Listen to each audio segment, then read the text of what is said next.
اور اسی طرح سے we have to understand the traps of shaitan. You know, the amazing thing about shaitan is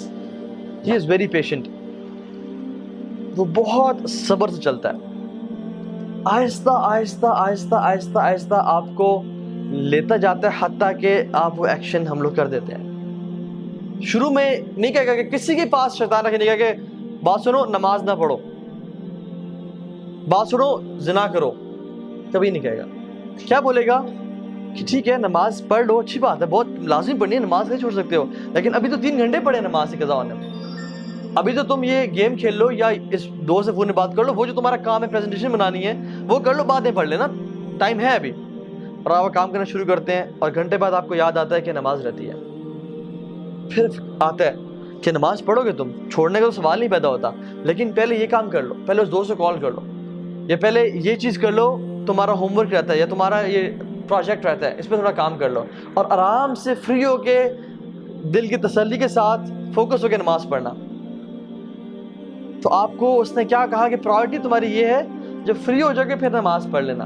اور آپ اس میں انوالو ہوئے حتیٰ کہ 2 گھنٹے گزر گئے اور آپ کو اچانک سے یاد آئے کہ اوہ نماز چلے گئی، اور پھر آتا ہے کہ آپ کیا قضا پڑھو گے تم، اور اب عصر کی نماز کا ٹائم ہو گیا ہے، تم نے فجر بھی چھوڑ دی، ظہر بھی چھوڑ دی، اب تم عصر کے سامنے اللہ کے سامنے کھڑے ہو گئے، اب کل سے 5 وقت کی نماز پڑھنی ہے، اور پھر آپ کہتے ہیں ہاں میں کل سے 5 وقت کی نماز پڑھوں گا، اور یہ کل کبھی نہیں آتا، حتیٰ کہ انسان کورٹ میں چلا جاتا ہے۔ یہ میں اپنا پرسنل ایکسپیرینس بتا رہا ہوں آپ کو۔ میں جب یونیورسٹی میں تھا، when I was not practicing، یہ تو میرا حلیہ بالکل بھی نہیں تھا، اور ہم لوگ برائی میں تھے، تو میں اس چیز کو سمجھتا تھا کہ نماز بڑی امپورٹنٹ ہے، لیکن ہوتا کیا تھا کہ چلو ابھی ٹائم ہے، پڑھ لیتے ہیں پڑھتے ہیں، اور کرتے کرتے ایک نماز چھوٹی، 2 چھوٹی، اب کل سے پوری پڑھیں گے، باقی بھی چھوڑ دیں ساری، اور کل اگلے دن صبح اٹھے ہی 8 بجے، او فجر گئی، اور جب فجر گئی تو پھر اب کل سے 5 وقت کی پڑھیں گے۔ So this is how شیطان plays۔ اسی طرح سے زنا کے معاملے میں، فورنیکیشن کے معاملے، وہ نہیں کہے گا کہ چلو یہ عورت ہے اس کے ساتھ تم بدفعلی کرو، وہ کہے گا کہ she is so friendly، اور کتنا برا لگے گا کہ تم اتنے روڈ بن کے رہو اس کے سامنے، اور کسی کا دل دکھانا کوئی اچھی بات ہے، تو اسے حال چال تو پوچھو، صرف کام کی بات یہ تو بدتمیزی ہے۔ اور وہ کرتے کرتے آپ کام کی بات پوچھیں گے، باتیں کرتے کرتے فیلنگز ڈیولپ ہونا شروع ہو جائیں گی، اور آپ کے ذہن میں بہت سارے خیالات اس کو حسین کر کے، حدیث میں کیا آتا ہے، اللہ اکبر، اللہ کے نے فرمایا کہ شیطان نامحرم کو تمہارے ذہنوں میں حسین کر کے پیش کرتا ہے، وہ اتنی خوبصورت ہوتی نہیں ہے جتنی وہ خوبصورت کر کے تمہارے سامنے پیش کرتا ہے، حتیٰ کہ انسان فینٹیسائز کر رہا ہوتا ہے کہ یار سبحان اللہ کیا بہترین نیچر ہے اس کی، کیا خوبصورت ہے یہ، کیا اچھی عورت ہے یہ، اتنی ہوتی نہیں ہے، تو شیطان اس کے بارے میں وہ کر رہا ہوتا ہے، حتیٰ کہ آپ کے دل میں اس کے لیے پیار محبت ڈیولپ ہو جاتا ہے،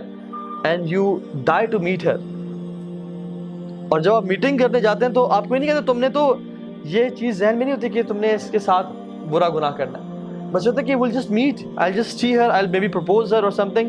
لیکن what happens is ہمارے پاس کاؤنسلنگ میں لڑکے آتے ہیں اور کہتے ہیں کہ ہاں بھائی